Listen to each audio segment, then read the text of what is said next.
नमस्कार, मैं ज्योति चौहान और आप देख रहे हैं अलार्म इंडिया न्यूज। विगत दिवस 1 जुलाई को एसएसपी एटा ने थाना कोतवाली देहात पर नए आपराधिक कानून के महत्वपूर्ण प्रावधानों, अधिकारों एवं कर्तव्यों के बारे में दी जानकारी। भारत में आज से लागू हो रहे 3 नए कानून, भारतीय न्याय संहिता VNS, भारतीय नगर सुरक्षा संहिता VNSS और भारतीय साक्ष्य अधिनियम BSA के मद्देनजर रखते हुए वरिष्ठ पुलिस अधीक्षक एटा श्री राजेश कुमार सिंह द्वारा क्षेत्राधिकारी नगर श्री विक्रांत द्विवेदी के साथ थाना कोतवाली देहात पर बैठक आयोजित कर इस महत्वपूर्ण प्रावधानों, अधिकार एवं कर्तव्य के बारे में आम नागरिकों एवं संभ्रांत व्यक्तियों को जानकारी दी। इसी क्रम में अपर पुलिस अधीक्षक एटा श्री धनंजय सिंह कुशवाहा द्वारा थाना जलेसर पर आम जन के साथ बैठक आयोजित कर अंग्रेजों के जमाने की चले आ रही कानून व्यवस्था में संशोधन होकर नए बने आपराधिक कानून के संबंध में जानकारी दी। जैसा कि आपको पता है, ये कानून तब बने जब हम गुलाम थे, जब भारत पे अंग्रेजों का राज हुआ करता था, तब ये कानून बनाए गए। तो जिस समय जो कानून बनता है तो उस हिसाब से बनता है।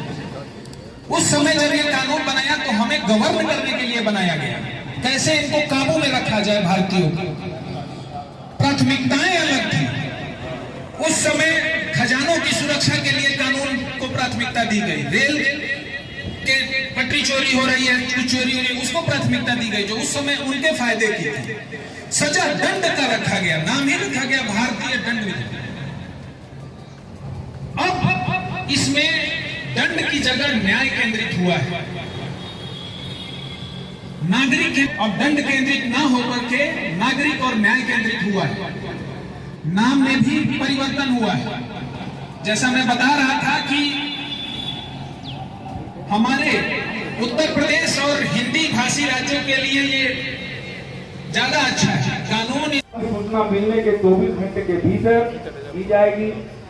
भारतीय नागरिक सुरक्षा संहिता, मैं इसको ध्यान दीजिएगा कि ये थोड़ा बड़ा हो जाता तो मैं इसको BNSS भी बोलूंगा, भारतीय नागरिक सुरक्षा संहिता। BNSS बोलूंगा तो आप लोग समझ जाइएगा कि मैं इसके बारे में बात कर रहा हूँ। और दिमाग में रखिएगा कि ये जो पुरानी CRPC थी, जो दंड प्रक्रिया संहिता 1973, उसी के सापेक्ष में बात करूं, वही चेंज करके भारतीय नागरिक सुरक्षा संहिता बना दिया गया है। तो BNSS की धारा 184 क्लॉज 6 के तहत मेडिकल रिपोर्ट चिकित्सक द्वारा 7 दिनों के भीतर भेजी जाएगी। पहले काफी विलंब होता था, मजरूब आता था थाने पे, मजरूबी चिट्ठी दी जाती थी, मेडिकल होता था, पीड़िता आती थी, बलात्कार का मुकदमा लिखा जाता था, मेडिकल नहीं होता था। अब ये बाध्य कर दिया गया है कि घटना के 7 दिनों के भीतर उसका मेडिकल चेकअप करा के उसकी रिपोर्ट प्रेषित की जाएगी।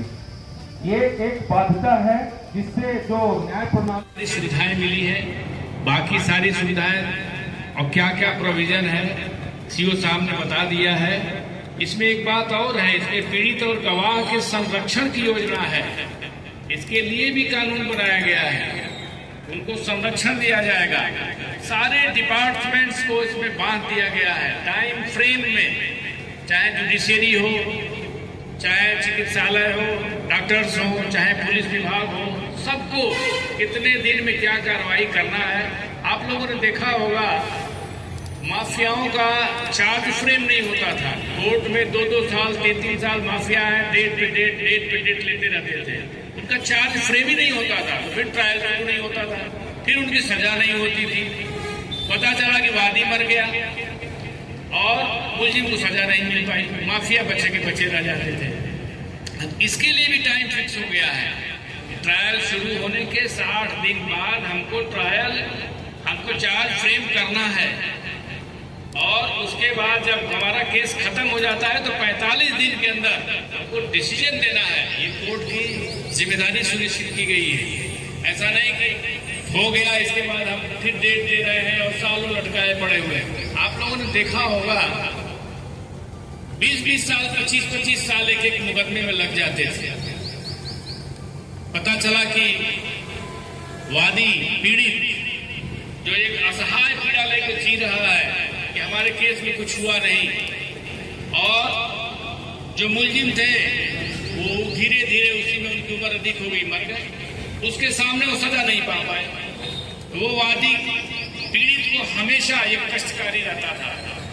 कभी कभी ये होता है कि न्याय की उम्मीद में वादी की ही डेथ हो जाती है। 25 साल बाद फैसला नहीं आया, डिले हो रहा है और वो बेचारा डेथ हो गई। उसके बच्चे हैं, फिर बाद में सोचते हैं कि कौन लड़े, कंप्रोमाइज कर लेते हैं।